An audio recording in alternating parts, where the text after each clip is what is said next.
Hello guys, in this video I am going to show you how to select songs according to your mood and according to genres on the YouTube Music application. But first I just want to mention, don't forget to subscribe to my channel because at 10,000 subscribers I am going to show you my whole YouTube revenue statistics and a growth strategy, how to make money online. So let's jump into it. First of all, open the application on your phone. Now click on the Explore option down below, which is the second option.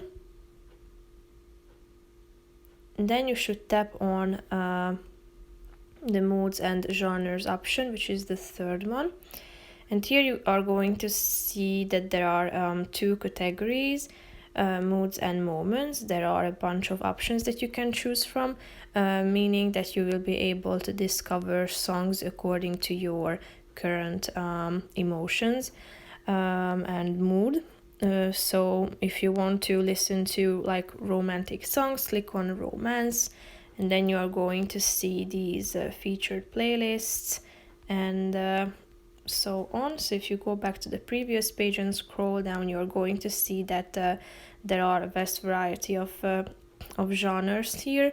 So click on the one that you find interesting, and according to that particular category that you have chosen, you are going to see many subcategories such as classical moods, classical instrumentals, classical composers. So if you are intrigued by any of these, click on the relevant one and then you will be able to explore these new songs. So that's pretty much it for this video, guys. I hope you found it helpful. If you did, consider subscribing and see you in the next video. Bye bye.